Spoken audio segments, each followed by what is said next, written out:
Hello Internet! Today we are going to be doing some Rainbow Goblin farming. If you play D3, you're well aware that the Rainbow Goblin opens a portal to the Rainbow Land of Whimsydale, and inside Whimsydale, a rare spawn mob, called Princess Liliana, I believe, can drop the rainbow wings, or the cosmic wings. Really rare item, obviously. I've already got my rainbow portrait frame from Whimsy Shire, which is opened with the Staff of Herding. But Whimsydale is different, and in Whimsydale is the only place that you can get the rainbow or the cosmic wings. So I'm just going to be using my Demon Hunter. There are faster classes to farm Rainbow Goblins with, such as Dash Monk or Chicken Witch Doctor. I just use my Demon Hunter because I like playing it. It feels good to me. And the standard Impale build is relatively fast and satisfying for me to play. So the standard Impale build, which I will link in the video description below, I have made a few adjustments to it.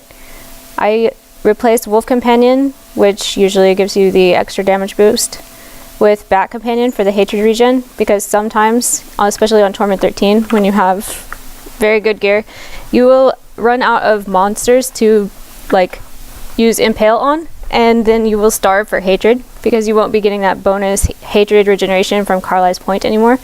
And that's really inconvenient when a goblin such as a Gelatinous Sire is splitting and running away, and then you're starving for hatred. So I found that to be a little bit annoying, and that's why I replaced the wolf with the bat. You don't need the extra damage. I also just, as a backup hatred regen, replaced Call the Weak with Blood Vengeance.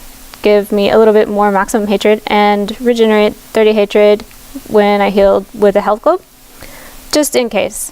I don't like losing those gelatinous spawns. That's lost loot. So just to make sure that doesn't happen. And once again, you don't need the extra damage from this in Torment 13 once you're geared enough to handle it well on your own.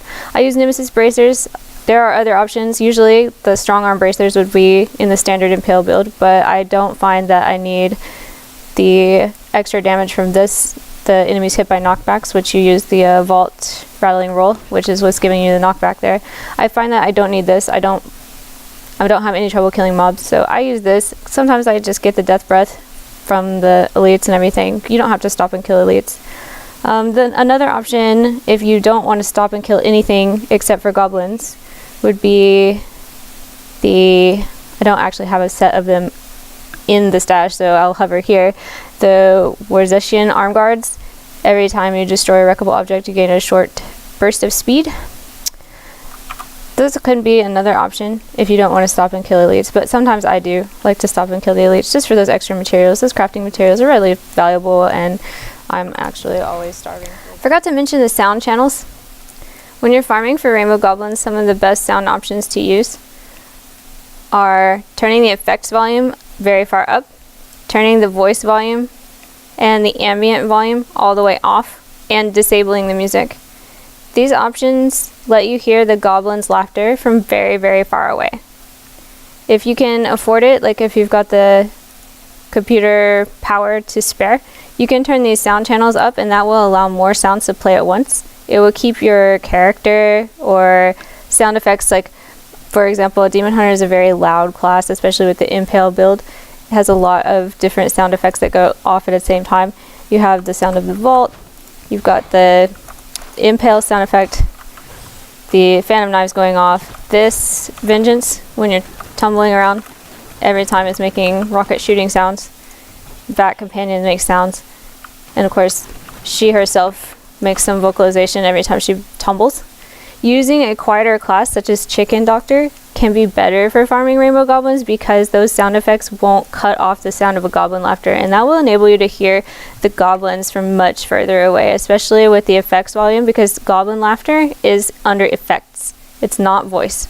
So turn the voice and the ambient off, disable the music, crank up the effects volume in order to really hear the goblins from far away.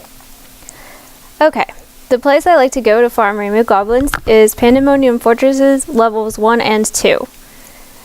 These zones are unique in that they can independently spawn 2 goblins at once, and if one goblin spawns, the other one is guaranteed to have also spawned. That gives you a total of 4 potential goblins for just 1 game's worth of time. Like I said before, certain classes can farm these zones much faster than the Impaled Demon Hunter. I just really...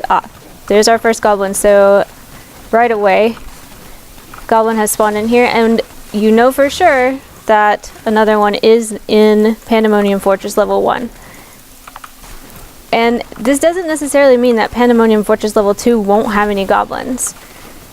They're not dependent on each other, but the one thing that I have found for sure in these zones is that if the first one is there, the second one will be there. You just have to, I can hear it, you just have to look for it.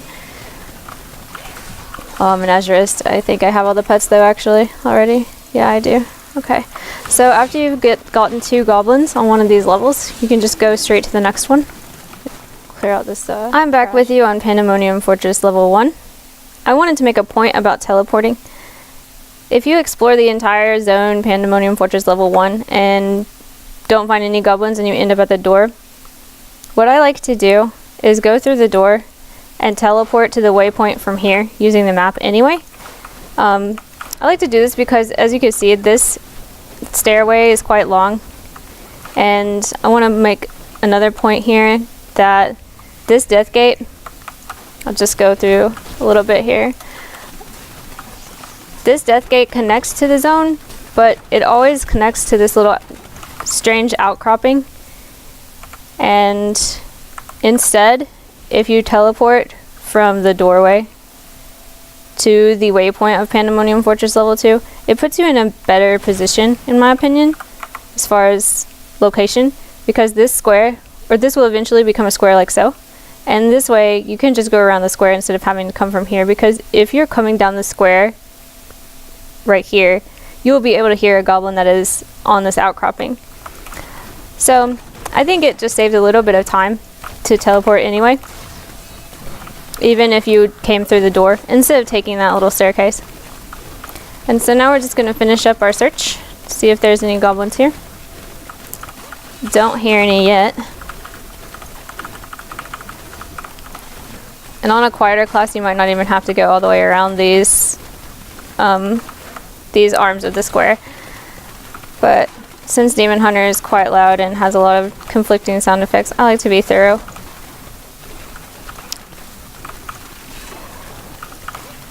And once again, there can be 2 goblins on both floors, giving you a total of 4, which makes this quite fast and potentially very lucrative. I have found several Rainbow Goblins using this run, and I really hope to get my Cosmic Wings. Doesn't look like there's any goblins on here though. See, as you can see, that made a square. The map makes a nice little square there.